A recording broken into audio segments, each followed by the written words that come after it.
Well, my friends, the Pixel 10a has officially arrived, and boy, has the community been very vocal on this. Look at any public discussion on the Pixel 10a, and you're gonna see a lot of criticism talking about how it's practically the same exact phone as the Pixel 9a, how there's no innovation, how the bezels are absolutely massive, and in 2026, some people are speculating this phone shouldn't exist. And some of that is true, okay? Yes, the Pixel 10a is very similar to the Pixel 9a, no questions asked. Actually, in an effort to respect your time, it's a lot better for all of us if I just tell you what's new right out of the gate. Thankfully, we did get to see this phone in person and get some hands-on time, and as you can tell, the device has very, very few changes that we can point out here. One is the complete removal of the camera bump, as we saw in some of these leaked renders. In person, the Pixel 10a does sit completely flat on a table with no wiggle at all. Great if you're someone that goes caseless. Size-wise, the Pixel 10a is also about 0.8 millimeters shorter and 0.3 millimeters narrower, meaning it is slightly more compact, and because of those slight differences in dimensions, it will mean you do need to get a new case, but we were all kind of expecting that. Beyond the physical build themselves, there were some real actual upgrades that you can look forward to. For one, we finally have Gorilla Glass 7i for the front-facing glass instead of Gorilla Glass 3. That's pretty huge actually, considering Gorilla Glass 3 is almost 10-year-old tech. Checking Corning's website, Gorilla Glass 7i can handle drops up to 1 meter onto asphalt, and apparently is twice as scratch resistant as quote-unquote competing options, so I'm going to be going completely caseless during my full review to test that out. Honestly, the screen on my Pixel 9a looks absolutely horrible 1 year later. It has a ton of ugly, deep scratches, way more than I thought that I'd see, so hopefully the Pixel 10a does rectify some of that. Also, it is worth mentioning the screen did get a minor spec bump as well, as it can now hit 3000 nits peak brightness compared to 2700 on the 9a. And for the notorious Pixel A-series bezels, they're still here. Now, listen, I do have to give Google credit. During our hands-on time, they did tell us that these bezels were slightly smaller. They did give me a specific number in millimeters, but I actually completely forgot it. Either way, I do remember doing the math, and it turned out to be about 9.5% thinner than the Pixel 9a, which really isn't a ton. It doesn't completely fix the knee-jerk reaction hot takes that we see on social media talking about how big and how horrible these bezels are, but for the normal, everyday person that's buying in this price range, the current reduction of those bezels is probably more than enough and should be a non-issue. Moving on, there are some very small changes about the battery life.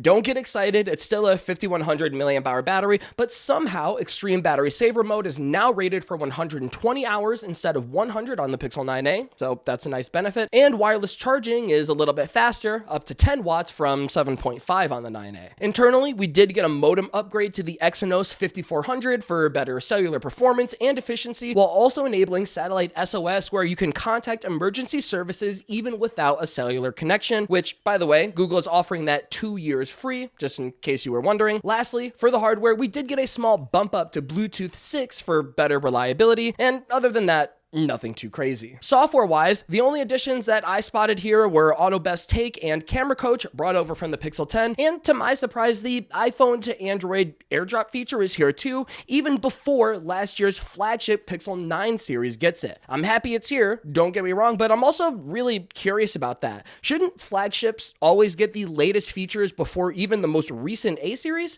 I don't know about that, but let me know down in the comments. Regardless, that is everything new with the Pixel 10a, and you can safely assume if I didn't mention a specific change, that's because it's exactly the same. That fact alone has understandably been angering the Android community, and lately I've been reading some pretty harsh opinions, and in general, I don't think you guys are wrong for feeling the way you do. For me, no doubt the most gut-wrenching decision here is the lack of Qi tube magnets. For me, I feel like this was just a very clear and obvious mistake. In my opinion, Google is doing the right thing by being leaders of change in the Android space. To me, what they lack in raw specs is respectably made up for with setting new standards, including those built-in magnets that they brought over to the Pixel 10. If they brought them to the 10a, it just would have been a small but super important step to show the community you were locked in on this forward-thinking perspective. Those magnets, maybe paired with a few camera upgrades, would have turned the Pixel 10a from a average released at best to a great one where I could confidently tell people to go get the 10A. Instead, I feel like we're sitting in a space where the 9A doesn't really look too bad at all. We've already seen the 9A hit as low as $350 during the holiday season, and I'm sure it's going to reach new record lows throughout 2026. At this point, the 9A is actually an awesome buy here. You're getting 95% of the 10A experience for literally hundreds of dollars less. Unless you specifically need Gorilla Glass 7i or Satellite SOS, you should definitely save your money and take the win on this, especially in this 2026 economy. And for now, until we get our hands on the device further, that's the entire story with the Pixel 10a. I know this release isn't super interesting, and for some it is a little frustrating, but on the other hand, I think Google knows logically people will be making these kinds of decisions. They know the 9A and the 10A are similar, and for them it probably works in their favor. I look at the 9A now as this ultra affordable, still very modern Pixel device where you can likely get it for less than $300. With all the uncertainty these days, Google needs to capture both that $300 and the $499 price points because that's how tight the competition is in 2026.